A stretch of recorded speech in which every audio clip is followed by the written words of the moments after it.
कि साथियों समझ में नहीं आता कि किसका कसूर है, पर लड़ना तो हमारा दस्तूर है। साथियों आज मैं इस अध्याय में एक इम्पॉर्टेंट टॉपिक जो है डिस्कस करने वाला हूं आपके राइट्स को लेके, जो कि वायलेट हो चुके हैं या होने वाले हैं। अक्सर क्या होता है कि जब हम किसी क्राइम का शिकार होते हैं या हमारे विरुद्ध कोई क्राइम जो है रजिस्टर्ड होता है, तो उस सिनेरियो में पुलिस की मंशा क्या रहती है कि जल्द से जल्द जो है मामले को सॉर्ट आउट किया जाए। ये लोग मेहनत नहीं करना चाहते हैं, ये लोग इन्वेस्टिगेशन नहीं करना चाहते हैं, ये लोग सिर्फ इतना चाहते हैं कि या तो पक्ष का राजीनामा कर ले या कंसर्न विक्टिम जो है रिपोर्ट विड्रॉ कर ले ताकि साले हमारी जान छूटे।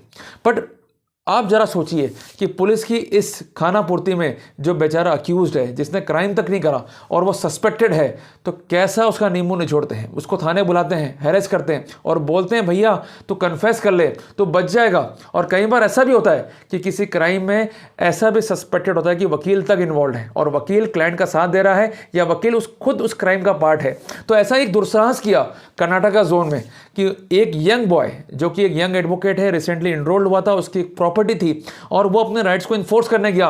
उसके बावजूद भी झूठी कंप्लेंट को सहारा बनाकर सबसे पहले उसे गिरफ्तार किया गया, फिर एफआईआर काटी गई, फिर उसका पीसी मांगा गया।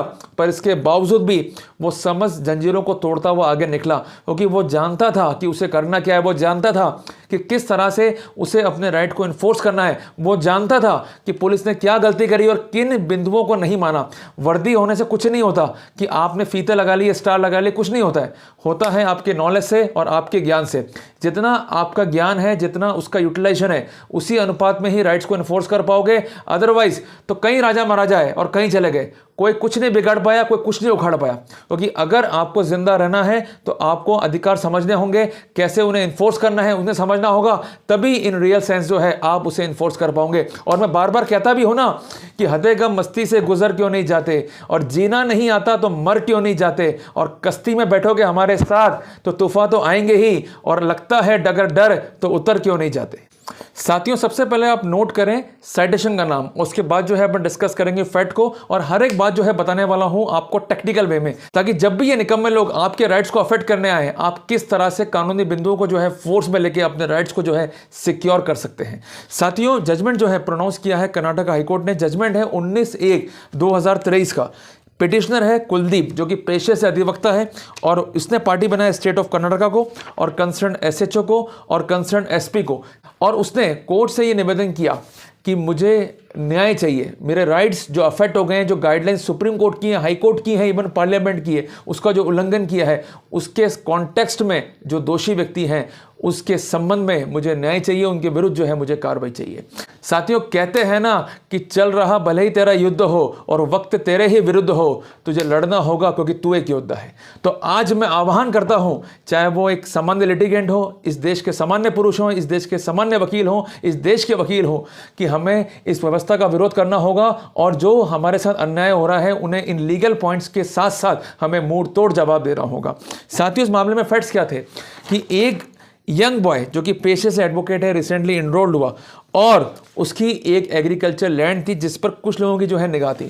अल्टीमेटली उसने एक सिविल सूट जो है फाइल किया और सिविल कोर्ट से इस संबंध में इंजंक्शन जो है ऑब्टेन किया, और इंजंक्शन ऑब्टेन करने के बाद वो पुलिस के पास गया और पुलिस से कहा कि ये लोग दोषी हैं, इनके विरुद्ध कार्रवाई की जाए, बट पुलिस ने कोई भी एक्शन जो है नहीं लिया।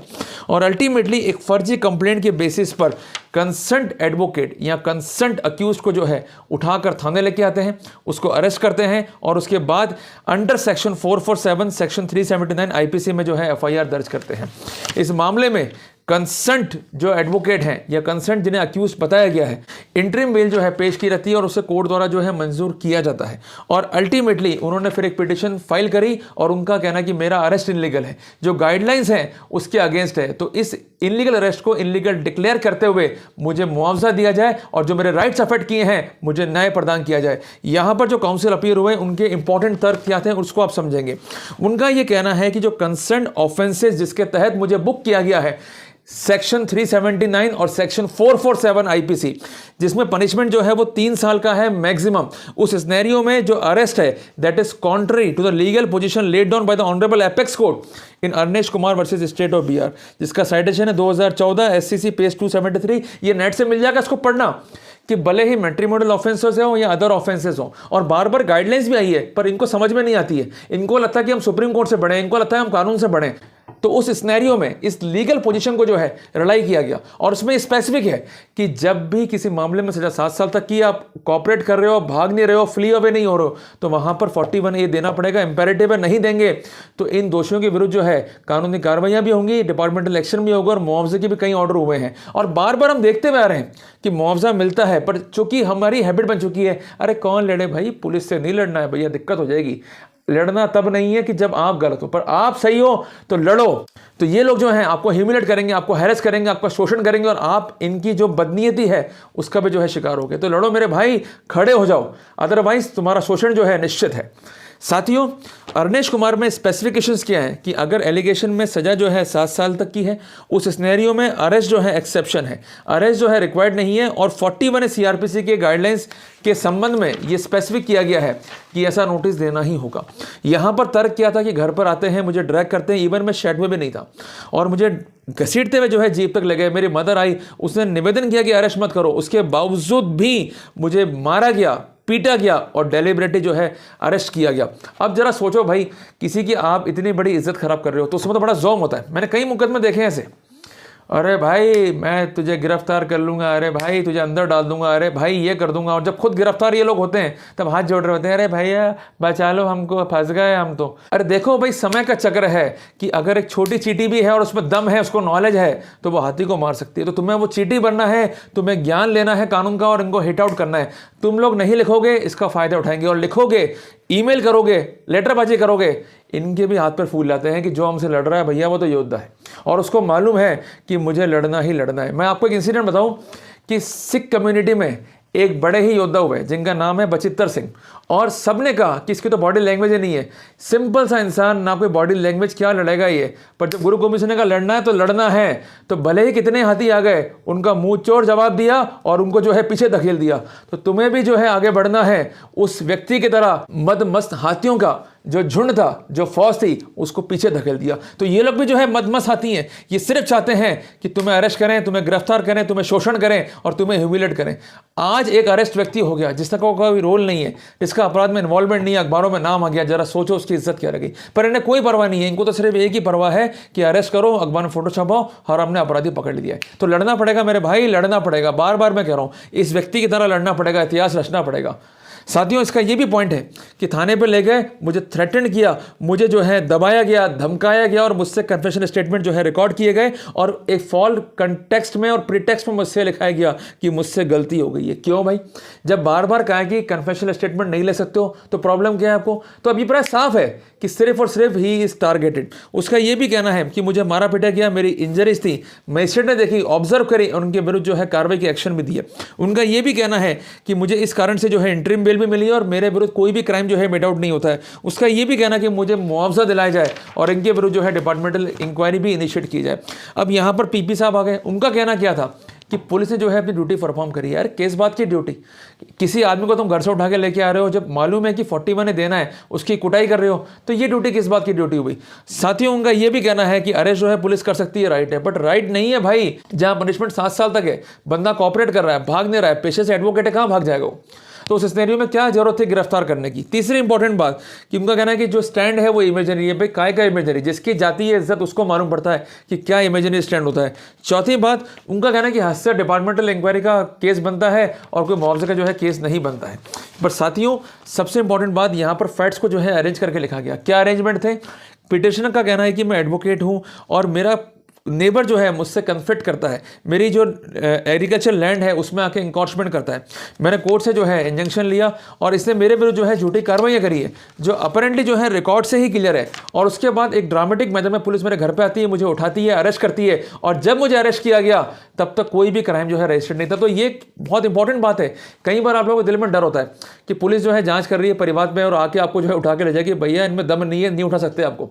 परिवार की जांच में कोई गिरफ्तारी नहीं होगी, FIR काट रहे और पनिशमेंट 7 साल से कम है, 41 देना पड़ेगा, नहीं देना पड़ेगा तो कारण लिखो। और सिंपल कारण लिखने से कुछ नहीं होगा कि भैया कॉपरेट नहीं कर रहा और भाग जाएगा या झूठ बोल रहा है। अक्यूज का राइट है भैया झूठ बोलना, सुन लो, अक्यूज तो झूठ बोलेगा ही बोलेगा और दबा के झूठ बोलेगा, तुमको जो करना है करो। पर ध्यान रख लेना कि उसके झूठ को कन्फेशन स्टेटमेंट बना के तुम किसी भी रूप में उसके विरुद्ध जो है यूज में नहीं ले सकते हो। आपका राइट क्या है, इन्वेस्टिगेशन करना, आप करो, और उसका राइट है एज पर लॉ जो है सिक्योर करना। आप किसी भी रूप में अक्यूज के स्टेटमेंट को ये बोलते हुए कि ये झूठ बोल रहा है, ये दोषी है, इसका इन्वॉल्वमेंट है, किसी भी रूप में इन्वॉल्व नहीं कर सकते हो, जैसा इन लोगों ने करा। इनकी प्लानिंग बड़ी मजबूत थी कि उसको उठा के ले आए, पकड़ लिया, डर भी था कि वकील है भैया बच के निकल जाएगा, तो इससे लिखवा लो कि मेरे से जो है गलती हुई है और आइंदा मैं गलती नहीं करूंगा। तब भी कोर्ट ने कहा कि तुमने लिखवाया कैसे? Even given voluntary does not bring the accused with the preview of law. तो एक मैं बात कर रहा हूं आपके राइट्स को लेकर, उसको सिक्योर करने को लेकर। साथियों, इस मामले में कई गाइडलाइंस को जो है अर्ज किया गया और सबसे महत्वपूर्ण गाइडलाइंस थी डीके बसु की, जिसको आप जानते भी हैं। और डीके बसु बनाम स्टेट ऑफ वेस्ट बंगाल में ये स्पेसिफिक किया गया कि फंडामेंटल राइट है जो कि सिक्योर करता है कि कोई भी व्यक्ति उसके राइट टू लाइफ और राइट टू लिबर्टी से जो है डिप्राइव नहीं होगा। पर्सनल लिबर्टी उसका एक बेसिक फंडामेंटल राइट है और जो लोग इसको अफेक्ट करने जा रहे हैं they are at the stack, तो वो खुद परिणाम भुगतने के लिए जो है तैयार हो। तो यहाँ पर संवैधानिक और जो लीगल पैरामीटर था उस पर जोर दिया गया और किस तरह से अरेस्ट करना है, किस तरह से अरेस्ट को नहीं करना है, ये सारी गाइडलाइंस को जो है लेट डाउन किया गया। और कोर्ट ने स्पेसिफिक किया कि अगर कोई ऑफेंस गंभीर प्रकृति के हैं तो ही अरेस्ट करें, सामान्य आरोप में अरेस्ट ना करें, और मियर संभावना है कि ये इन्वॉल्व हो सकता है, सस्पेक्टेड है तो अरेस्ट ना करें। अरेस्ट कब होगा कि हैबिचुअल ऑफेंडर हो, लगातार एक क्राइम करता आ रहा हो, उसका बिहेवियर वायलेंट हो, फर्दर ऑफेंस को रोकना हो, इन्वेस्टिगेशन जरूरी हो, तो जाके बात बनती है, अदरवाइज रूटीन मैनर में नहीं होगा। और सेम गाइडलाइंस आ गई जोगिंदर कुमार बनाम स्टेट ऑफ यूपी के अंदर, सेम गाइडलाइंस थी, no arrest can be made because it is lawful for the officer to do so. Arrest की पावर होना एक अलग चीज है, पर अरेस्ट के ग्राउंड एग्जिस्ट करना एक इंपॉर्टेंट चीज है, अगर नहीं है तो इट वुड बी इनलीगल। इसके अलावा अरनेश कुमार बनाम स्टेट ऑफ बिहार में स्पेसिफिक है कि जहां पनिशमेंट 7 साल तक है तो वहां तो आपको अरेस्ट करने से पहले संतुष्ट होना पड़ेगा कि यहां पर अरेस्ट जरूरी है। In the routine manner without complying with the provision of law आप अरेस्ट नहीं कर सकते हैं। और इसके अलावा जहां सजा 7 साल तक की है उस मामले में तो 41A को कंप्लाई विद करना ही करना, और नहीं करते हैं इन दैट सिनेरियो जो कंसर्न दोषी पुलिस के अधिकारी हैं they would be liable for departmental action also. इसके अलावा मोहम्मद जुबैर बनाम स्टेट ऑफ एनसीटी के मामले में भी एपेक्स कोर्ट ने यही गाइडलाइंस जो है पारित करी। इसके अलावा सतेंद्र कुमार वर्सेस सीबीआई में भी यही गाइडलाइंस जो है पारित हुई है। तो बार बार इंफेसिस इस बात पे किया गया कि जब 41A देना था, ये कहीं भाग नहीं रहे हैं, ये कंप्लाई विद करे तो आपने क्यों नहीं करा। तो साफ साफ दिखता है कि पुलिस सुप्रीम कोर्ट से ऊपर जाकर, पुलिस लॉ से ऊपर जाकर जो है कार्रवाई कर रही थी। तो यहाँ पर तथ्यों और परिस्थितियों को देखते हुए कोर्ट ने अपने जजमेंट में जो है 6 बातें लिखी, जिसको भी आपको जो है नोट करना है। सबसे पहली बात, ये अरेस्ट जो है गलत है और स्टेट जो है मुआवजा देगी 3 लाख रुपए का, बड़ा झटका है यहाँ पर उनकी करतूतों को लेकर। दूसरी इंपॉर्टेंट बात कि कंसर्न डीजी जो है इनिशिएट करेगा departmental inquiry against the culprits जिन्होंने गलत अरेस्ट कराए। तीसरी इंपॉर्टेंट बात, ये इंक्वायरी जो है जल्द से जल्द हो और इसका रिजल्ट जल्द से जल्द जो है इस कोर्ट को जो है कम्युनिकेट किया जाए। और इसके बाद जो ये कंपनसेशन है इसकी सैलरी से जो है डिडक्ट किया जाए। और इसके अलावा स्टेट को भी जो है डायरेक्शन दिएगा कि भाई भविष्य में जो कार्रवाइयां कर रहे हैं हमारी रिपोर्टों पर वो फेयर हो, इसको भी जो है इंश्योर करे। तो कितना बड़ा झटका लग गया भैया। तो मैं साफ साफ कहना चाहता हूँ भाई, तुम्हें अगर अरेस्ट करना तो करो, कोई तकलीफ नहीं है। बंदे को कब तक जेल में रख लोगे आप? 1 दिन, 2 दिन, 3 दिन, 5 दिन, 10 दिन, कभी तो बाहर आएगा। पर अगर ये प्रूव हो गया कि इस बंदे को गलत रूप से अरेस्ट कराया, उसके राइट्स को अफेक्ट किया है, तो फिर ये रूलिंग जो है आपके आड़े आने वाली है। तो कुल मिला के जो अथॉरिटीज हैं वो अपनी हद में रहे, कानून के पैराफ्री में रहे और गलत रूप से जो है कार्रवाइयां ना करें, तभी आप किसी इंडिविजुअल के राइट को जो है सिक्योर कर पाएंगे। अदरवाइज मनमानी करोगे तो अगला भी जो है फ्री है एज पर लॉ एक्शन लेने के लिए। तो कुल मिला के इंपॉर्टेंट जानकारी है आपके राइट्स को इन्फोर्स करने के लिए। घबराए ना, लड़ें, अपने राइट्स को इन्फोर्स करें, निश्चित तौर पे हम जो है सफल होंगे। साथियों, जाते जाते एक बात कहना चाहूंगा कि हौसला रख, तेरा वक्त भी आएगा।